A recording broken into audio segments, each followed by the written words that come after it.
রাকসু নির্বাচনে ভোট শেষে চলছে গণনা, সেখানকার আরও পরিস্থিতি জানাতে যুক্ত হচ্ছেন সহকর্মী সৌরভ হাবিব। সৌরভ হাবিব, এই মুহূর্তে ক্যাম্পাসের কি অবস্থা, কি মনে হচ্ছে আসলে ফলাফল নিয়ে জানতে চাই আপনার পর্যবেক্ষণ।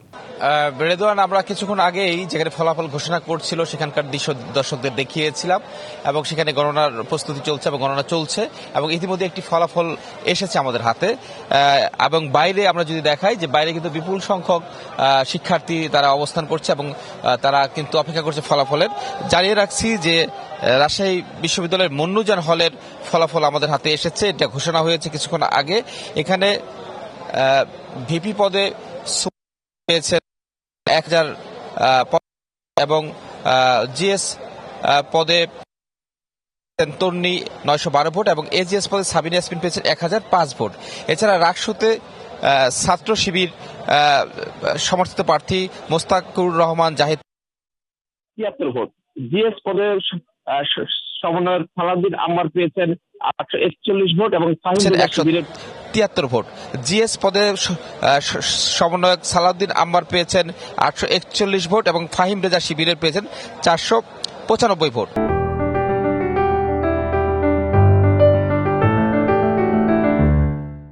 তো এই যে আমরা দেখেছি বেশ কিছু পদে ছাত্রদলের বেশ একটা ভরাডুবি বলা যায় এই মন্নুজান হলে। আমাদের সাথে আছেন সৈয়দ আমির আলী হলের বিতর্ক বিষয়ক সম্পাদক পদপ্রার্থী আসিফ উদ্দিন। একটু বলবেন যে একটা হলের ফলাফল হয়েছে,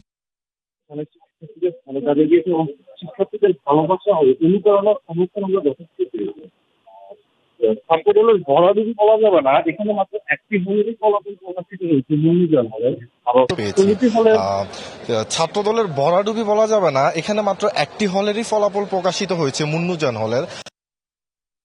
ফলাফল এখনো আশাবাদী অন্য হলগুলোতে বাংলাদেশ ছাত্রদল সমর্থিত প্যানেল এলইডি মনিটর যেটা বাইরে লাগানো আছে, এখানে কিন্তু তারা রেজাল্ট ফলাফল দেখার জন্য অপেক্ষা করছেন এবং এইভাবেই কিন্তু আজকে রাত ধরে কিন্তু অপেক্ষা চলবে, যেহেতু উপাচার্য বলেছেন 15 ঘন্টা সময় লাগবে ফলাফল ঘোষণা করতে। এর জন্য তারা কিন্তু অপেক্ষা করছেন এবং তারা ফলাফল দেখেই হয়তো বাসায় ফিরে যাবে। জি, সৌরভ হাবিব, যান্ত্রিক ত্রুটির কারণে আমরা আসলে কিছু সময় শুনতে আমাদের সমস্যাও হয়েছিল, তবে সার্বিকভাবে বোঝা যাচ্ছে। আর পূর্ণাঙ্গ ফল এলে তো আপনার কাছ থেকে আমরা জেনে নিতেই চাই। ধন্যবাদ আপনাকে।